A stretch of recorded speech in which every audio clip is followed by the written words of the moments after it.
Ticket पार्टियां फरोख्त करती हैं, वहां जागीरदारों, सरमादारों और वडेरों को टिकट दिए जाते हैं। इस बात को भांप रहे थे।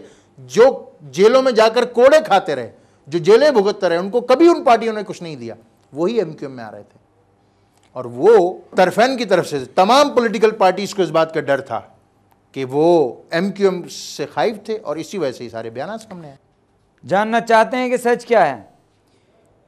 हमारा साथ दीजिएगा। हाजिर होंगे एक ब्रेक के बाद। वेलकम बैक नाजरीन। आए सच की तलाश के सफ़र का एक बार फिर आगाज़ करें हैदर अब्बास रिजवी के साथ। क्या ये सच नहीं है कि 12 मई को एमक्यूएम ने जो कुछ कराची में रवा रखा, उसके बाद कराची तो क्या पूरे पाकिस्तान में एमक्यूएम की तरफ लोगों का रुझान बिल्कुल ख़त्म हो गया? मैं ये समझता हूँ कि शुरू के 3-4 दिन तक तो शायद पूरे पाकिस्तान में ये तासुर लिया जाता रहा कि एमक्यूएम ने 12 मई के वाक़े की ज़िम्मेदार है।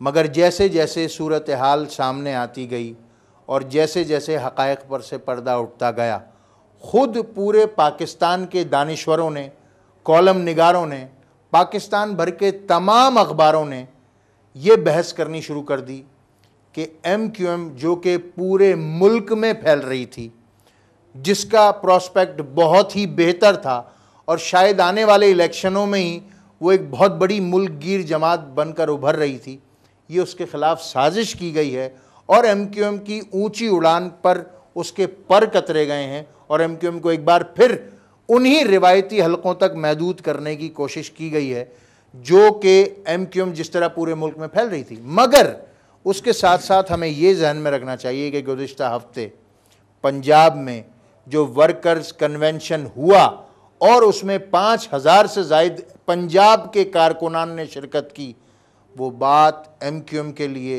इंतहाई हौसला अफजा है और हम ये समझते हैं कि हमको पूरे पाकिस्तान से अपरूट करने की जो साजिश की गई थी वो कामयाब नहीं हुई। रिजवी साहब, पोर्ट एंड शिपिंग की वजारत भी क्या उन्हीं साजिशियों के पास थी? क्योंकि पोर्ट एंड शिपिंग की वजारत के कंटेनर लाकर पूरे शहर की उन सड़कों को सील किया गया जहां से चीफ जस्टिस का काफिला गुजरना था। मैं इस बारे में कोई कमेंट इसलिए नहीं दूंगा उस पूरे दिन की जो मोडालिटीज़ थी और जो भी थी, क्योंकि मामला सब जुडिस है और अदालत में ये सवाल मुतल्लिका लोगों से किया जा चुका है और जब वो अदालत को जवाब देंगे तो जवाब एमक्यूएम का आपके सामने आ जाएगा। आपके क्रेडिट पर मुदीर तकबीर का कत्ल भी है। अजीम अहमद तारिक जो आपकी जमात का हिस्सा थे एक दौर में, और बाद अज़ां कुछ अखबारी रिपोर्टों के मुताबिक उन्होंने जनाब अल्ताफ़ हुसैन के ख़िलाफ़ एक जमात में विंग बनाया, उनको भी कत्ल कर दिया गया। ये भी आपके क्रेडिट पे है। जमीयत के कारकुनों के कत्ल के हवाले से मैं पहले बात नहीं कर पाया, लेकिन वो भी आपको अपने काफ़ी सारे कारकुनों के कत्ल का क्रेडिट देते हैं। ये सारे लोग आप पे इतने घिनौने इल्ज़ाम क्यों लगाते हैं? एक कत्ल आप भूल गए। हाँ, हकीम सईद साहब का। हकीम सईद साहब वो कत्ल भूल गए। मैंने कहा मैं आपकी याददाश्त को ज़रा, ताकि बात फिर पूरी हो ना। असल में मसला ये है भाई कि जहाँ तक अजीम अहमद तारिक चेयरमैन एमक्यूएम जो हमारे शहीद हैं वो हों या मुदीर तकबीर हों, ये तमाम लोग उस दौरान कत्ल किए गए जब एमक्यूएम पर बदतरीन रियासती ऑपरेशन हो रहा था। और अजीम अहमद तारिक को तो बाकायदा जिस तरीके से शहीद किया गया, वो अगर डिटेल्स आपको पता चलें तो आपको भी बखूबी अंदाज़ा हो जाएगा। मैं ख़ास तौर पर आपको हकीम सईद के कत्ल की तरफ लाना चाह रहा था। हकीम सईद मर्डर केस में मुत्तहदा के 300 से ज़्यादा कारकुनान गिरफ़्तार करके नॉमिनेट किए गए। नवाज शरीफ साहब ने हर उस पुलिस अफसर को जिसने एमक्यूएम के 3 कारकुनान पकड़कर उन पर यह मुकदमा बनाया, उनको तरक्कियां दी।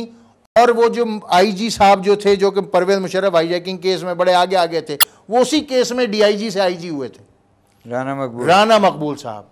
अब जब के पाकिस्तान की आला अदालतों से हुकूमत ये केस हार गई और मुत्तहदा कौमी मूवमेंट अल्लाह के फजलो करम से कामयाब हुई कि हकीम सईद मर्डर केस ये साबित हो गया कि एमक्यूएम के कारकुनान पर झूठा इल्ज़ाम लगाया गया था, तो क्या जिन लोगों को तरक्की मिली उनको रिवर्ट किया जाएगा? एक बात मैं और करना चाहता हूँ, जब मुत्तहदा के कारकुनान को हकीम सईद मर्डर केस में गिरफ़्तार किया गया, तो एमक्यूएम के 3 कारकुनान मावराए अदालत कत्ल किए गए। उसमें जो सबसे अहम नाम है वो है फसी जुगनू केस। हकीम सईद मर्डर केस का फैसला तो पाकिस्तान की आला अदालतों ने कर दिया और वो फैसला एमक्यूएम के हक में आया, मगर फसी जुगनू समेत दीगर 2 एमक्यूएम के कारकुनान का, जिनको घरों से गिरफ्तार करने के बाद अजियत खानों में अजियतें देकर, टॉर्चर सेलों में टॉर्चर देकर हलाक किया गया, वो मुकदमा आज भी पेंडिंग है इमरान। वो मुकदमा आज भी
कमाल अतातुर्क तुर्कों का बाप कहलाता है।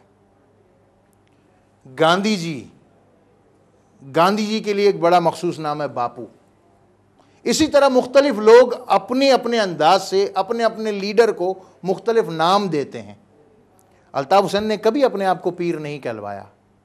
वो तो सिर्फ इस बात पर एम्फेसाइज करते हैं कि अगर मुझे कुछ कहना है तो अल्ताफ़ हुसैन भाई कहो, क्योंकि वो अपने कारकुनान से न सिर्फ भाई का रिश्ता रखना चाहते हैं बल्कि तमाम कारकुनान को अपना भाई समझते भी हैं। और मैं ये समझता हूँ